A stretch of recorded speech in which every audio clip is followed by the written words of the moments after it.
and possibility. Fair is possibility. We're in the grip of a once-in-a-century pandemic. Historic joblessness. Calls for racial justice long overdue.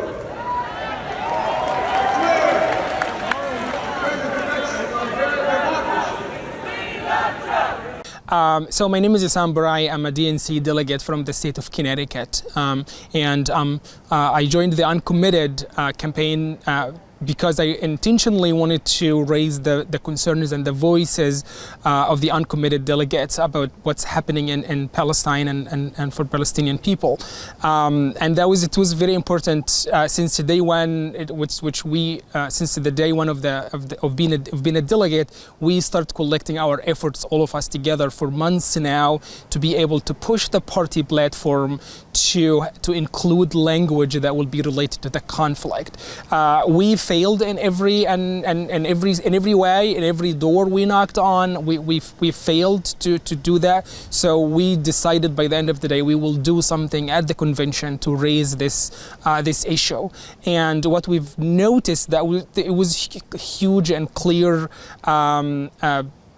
variation between inside and the outside of the convention. Inside the convention, we noticed that was a very intentional and clear organization to have a strategic effort to stop any expression of thoughts related to the Palestinian conflict and the Palestinian issue.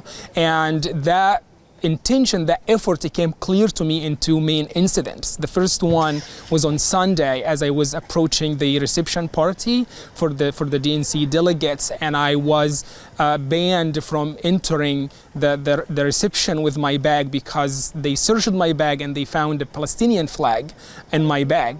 So they blocked me from entering and they refused my entrance in any way, shape or form unless I leave my bag behind. The second time was during raising the banner at the convention center. And then they strongly refused. Of course, we all witnessed what happened, and there was a systemic effort from the staff and the delegates to ban that banner from being seen by anyone especially President Biden. And the way they did it, within a few seconds, a rush goal of banners and signs was distributed. Every single delegate in front of us almost had two signs at the same time that they asked them to raise them very high to be able to block our banner from being seen, and also for asking them to chant "We love Joe, we love Joe" to be able to cover any voice that we will be of us if we decided to chant. So these two incidents made me believe there was a previous intentional effort to block any expression of thoughts regarding to this issue within the Democratic Party, which always begs the question within the Democratic Party, which we run as Democrats to stop fascism, Trump fascism from spreading, right? So what are we doing? I have witnessed firsthand a hijabi woman being beaten on the head for raising a banner. When I protested that I protected my colleague, the abuser told me, "You need to get out of here. You need to, this is not your place. You need to get out of here." So if a hijabi woman and a Jew and an immigrant cannot protest within the convention center in the DNC convention, what else can we? And what fascism are we talking about? Why I did this, I'm a Jew, and I was raised as a Jew to believe that never again means never again for anyone, anywhere, anytime, period. And that's not what we're doing. What we're doing is we are continuing to support the mass murder of children and the genocide, and that needs to stop. And in addition to that, another reason that I did this is because it's electorally good politics for the Harris campaign. A couple days ago, there was a poll that showed that across 3 key swing states, Arizona, Georgia, and Pennsylvania, 60% of undecideds under 30 would be more likely to vote for Harris if she announced an arms embargo. Only 7% would be less likely to vote for her, so that's plus 53.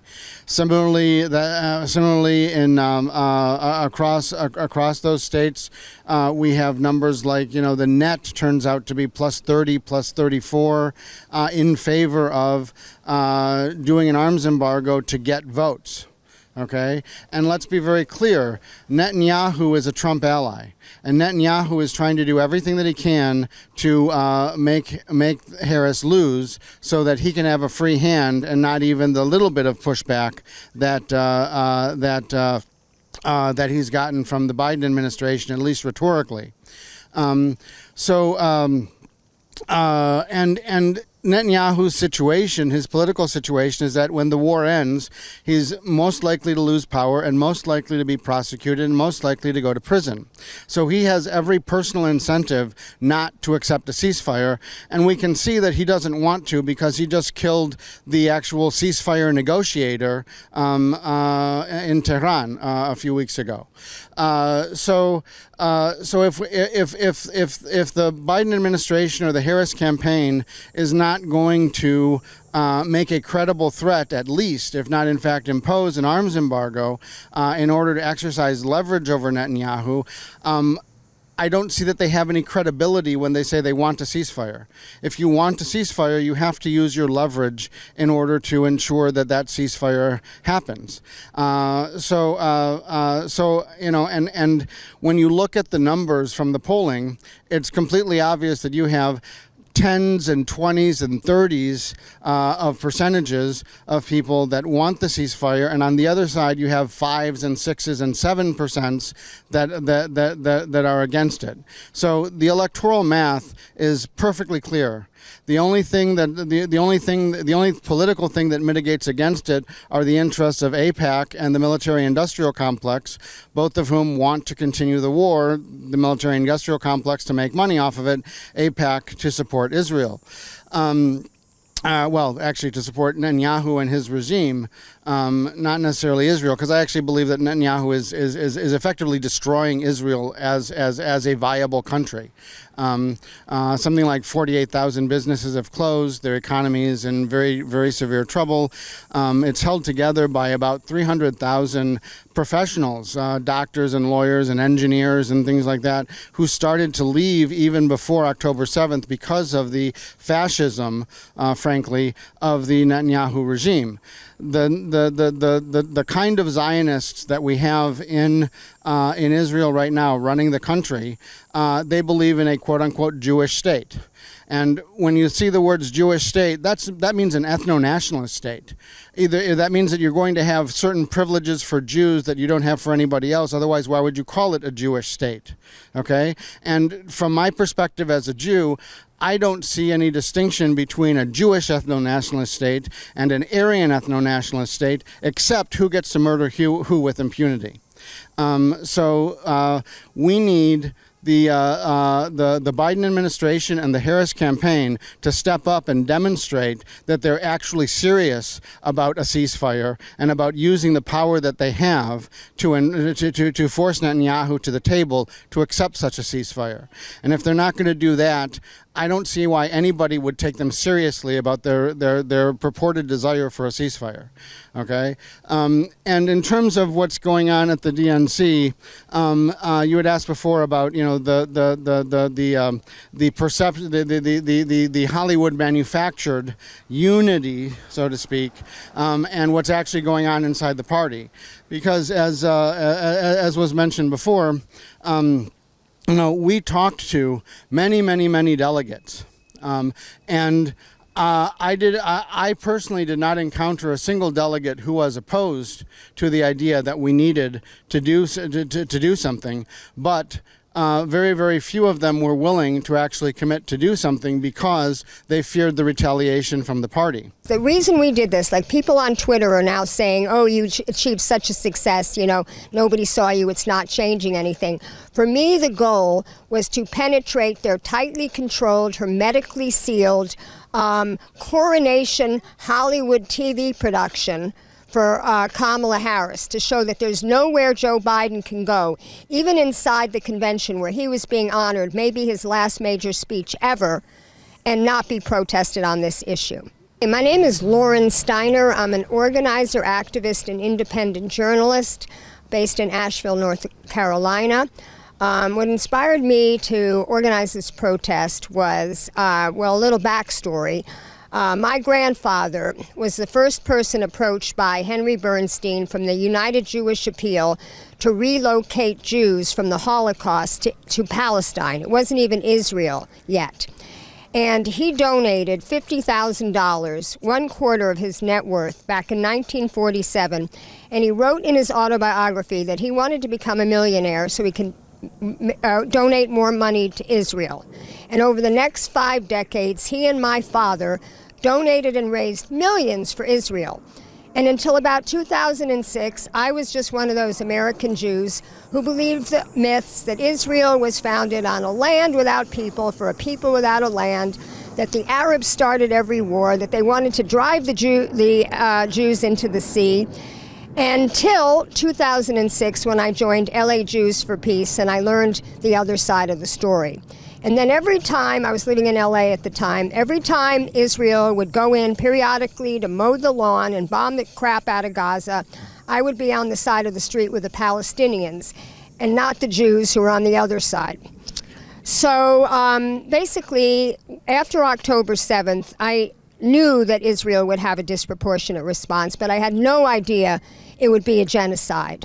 And I've been horrified for 10 months watching, as the South African attorney at the IJC said, watching this genocide unfold, being live streamed to my phone. And I've done everything I can, protesting, donating, speaking out for ceasefire resolution that we can't get in Asheville because the mayor is Jewish and, stood on the side of Israel. And so when I found out that this convention was going to happen, and that the uncommitted movement really wasn't going to do any inside protesting. This was literally like 11 days ago, because I contacted the uncommitted movement. I organized the TPP protest on the floor of the convention in 2016. But at that point, half the delegates, over 2,000, were Bernie delegates, and they were going to protest with us. So it was a lot easier to organize something there where you knew everybody would participate. But I found out from my friends who were still in the party, I left in 2017, that they were, basically, even if you were a ceasefire activist and you got elected in your district, they would delist you after you got to state, and the Biden administration nixed them from going on to the convention. So, try as I might to use all my connections within the party, I called Nadia Ahmed, who is not here with us right now, but she and I worked to use our connections to try to find delegates. And I found Liano, or maybe Liano found us. And, Isam here already knew, and they can talk about how they got involved with each other. But we started planning this, and at first we were going to try to see how many delegates we could do a chant. We wanted to chant ceasefire now, because Joe Biden already said he wants it. Kamala Harris said she wants it. 78% of Democrats say they want it. And we figured there would be a shot that maybe people would chant with us. And we were going to have signs that we were going to fold up, like the TPP signs, that said, let Gaza live and enforce Leahy laws. We weren't even going to have a sign that said, stop arming Israel, because we knew as soon as that came out, the Zionists in the audience would start booing us. So we thought enforce Leahy laws in effect means that, because those are American laws, and it's not just the Leahy laws, there's 4 other ones that we're violating by arming a country that's violating international law and committing war crimes. But we had people fall out because they either self-censored or they were intimidated by people that they talked to, or one that was directly threatened by the party, they basically told him that he would lose his credential for the rest of the days and that he would never attain a leadership position in the party. So it ended up being just like 4 people, 2 that are standing next to me, and 2 people who are not here, and they are Joe Salas from California, and he's a DNC member-elect. Who knows if they're going to let him take his seat. And Nadia Ahmed, who's been a DNC member from Florida for 3.5 years. And she's in a caucus meeting now, otherwise she would be with us. But these four held up the banner, and now they can describe what came next. But all I want to say is, when I speak at these Free Palestine protests as a Jewish person, I always ask if I can speak as a Jewish person. I say the story about my grandfather, and I always close it with, but they would be turning in their graves if they could see the genocide that the fascist government of Israel is committing against the Palestinian people. Because we have a saying, well, you're going to talk about that. The oppressed have become the oppressors, and the David has become the Goliath. And these are not my Jewish values.